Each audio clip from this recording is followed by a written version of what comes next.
Welcome back to Rhythm Guitar Book 2. This book focuses on open chords, strumming, and fingerstyle patterns. You can watch all these videos for free, but it's going to be a lot easier to learn if you have your own copy of Rhythm Guitar Book 2 that you can read from and write in. So I'll leave a link for that in the description. We're on page 36 and we have a new instrumental lead sheet before we get to the next section where we have a couple new chords.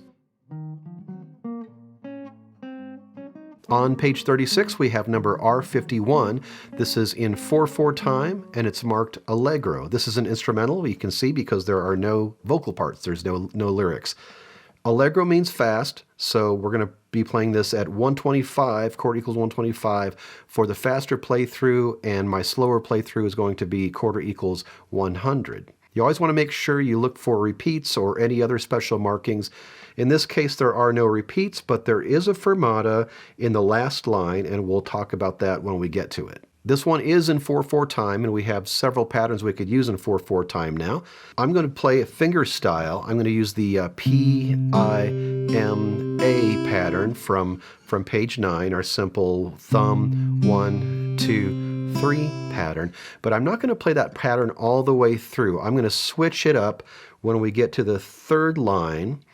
And then when we get to the second to last line, I'm going to go back to the original pattern. This is a long enough lead sheet that it's not a bad idea to switch it up somewhere in the middle just for interest.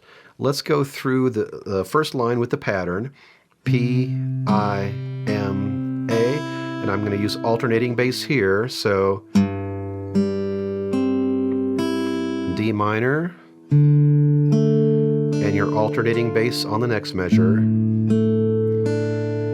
Going to G7, remember you can keep your first finger down from the D minor. And our alternate bass string is the 4th string. And then back to a C chord. And our alternate. And this third line is where I'm going to switch it up. I'm going to a bass strum. Well, I'm thinking of it as a bass strum. I'm not really going to strum. I'm going to do a bass and then pick all the other strings at once in lieu of a strum. So instead of bass, strum, it's going to basically be bass, pluck, bass, pluck. But I'm going to be use alternating bass like I just did. So on that D7, then alternate bass, another measure, alternate bass, then G7, or G, excuse me, with alternating bass, 6 and 4. Next line's the same, it's D7 to G. So let's skip to the next line after that. We're on A minor, so we can do bass, pluck, or strum, and bass, pluck. I'm playing my 4th string as an alternating bass here, but you could also use your 6th string if you like, to D minor.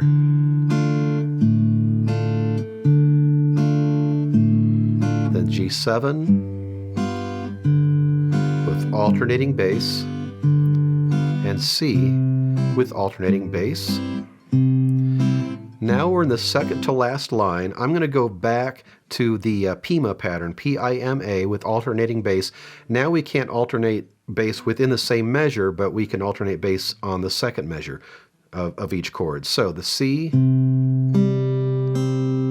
with your alternate bass, D minor, and your alternate bass on string 5, G7, and now we're in the fermata measure. If I'm strumming, I would tend to, since that fermata is on beat 3, if I was strumming, I would tend to maybe play bass, strum, and then strum on the fermata. In this case, it doesn't sound bad to just go ahead and finish out the pattern, even though that fermata is on beat 3. And then stop there and let it ring. And then you go to the next measure, PIMA, and I'll do a strum at the end. I'm going to play this one twice through, first at quarter equals 125 and then at quarter equals 100. And as always, I encourage you to play along so you can practice keeping a steady beat.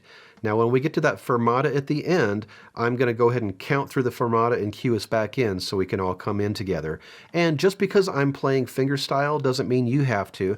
You could play fingerstyle but use a different pattern, or you could use a pick and use your own strumming patterns. 1, 2, 1, 2, 3, 4.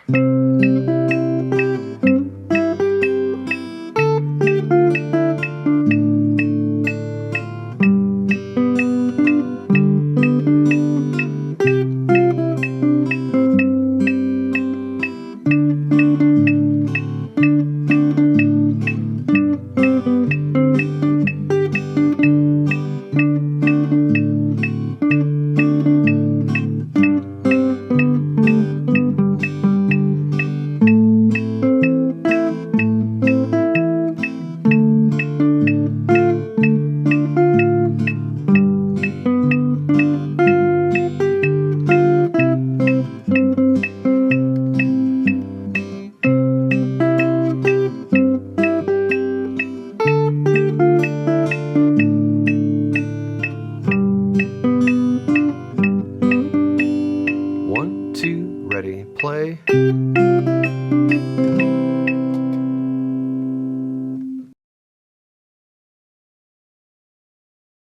One, two, 1, 2, 3, 4.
Hold, 2, 3, 4.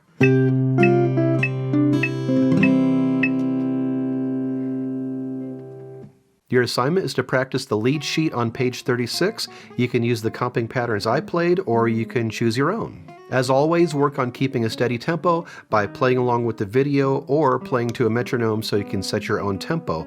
And remember that it's more important to play steadily than it is to play fast. So if you can't play an exercise up to tempo right away, that's okay.